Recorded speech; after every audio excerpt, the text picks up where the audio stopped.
Okay, today we're going to talk about the history of textile and fiber arts and kind of get an insight as to where it started. So, we come in contact with textile and fiber arts almost every day, from the clothes that we wear to the objects that decorate our homes. It's an art that can be simultaneously beautiful and useful. But it should come as no surprise that the field also occupies two different categories.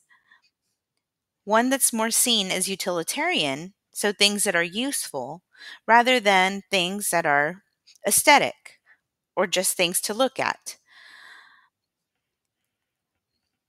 So, textiles is one of the oldest forms of art in human civilization. At its inception, it was focused more not so much on looks, but for practical purposes, such as creating clothing or blankets, things like that to keep them warm.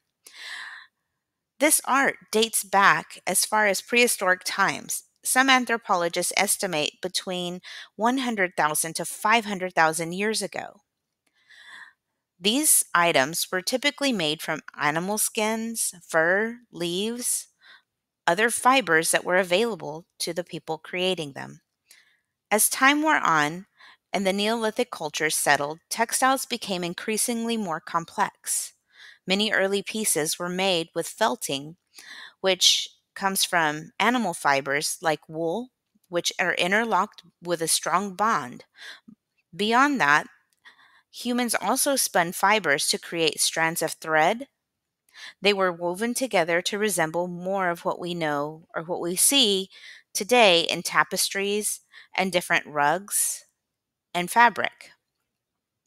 Creating clothing and other textiles was a laborious process. Everything had to be done by hand. This included gathering the fibers from plants or animals, twisting them to make them into yarn, in addition to the tedious process of stitching them.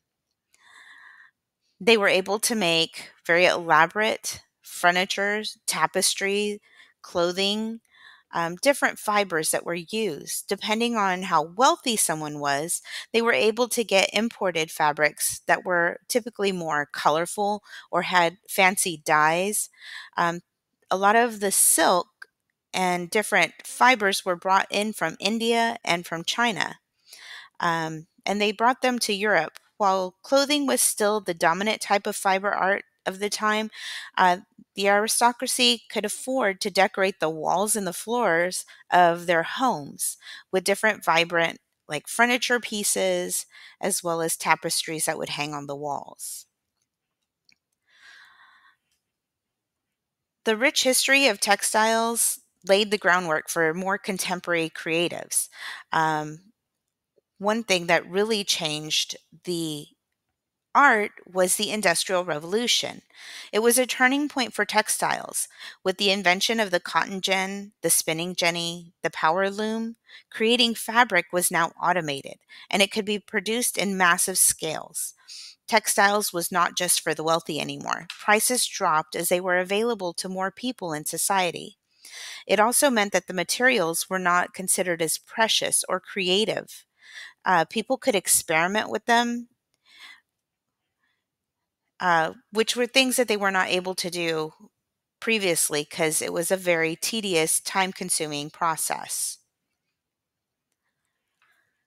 So, some popular techniques that we see in textile art are things like weaving. Textile art is a broad term and it can encompass many different approaches. Weaving is one of those early techniques. Here you can see that threads are laced together on a loom, intersecting angles. This is commonly seen in garments.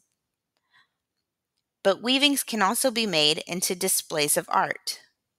These are often displayed as wall hangings, sometimes decorative pieces, and oftentimes made of fibers that you wouldn't typically find in fabric. So sometimes plastics, paper, all kinds of different materials have been woven.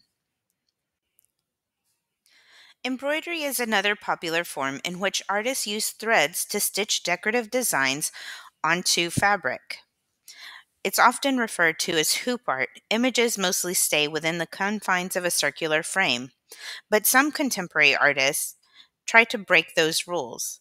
So they either let some of those designs spill from the frame, or find unusual ways to create those different patterns and designs. Another form of fiber arts is knitting and crocheting.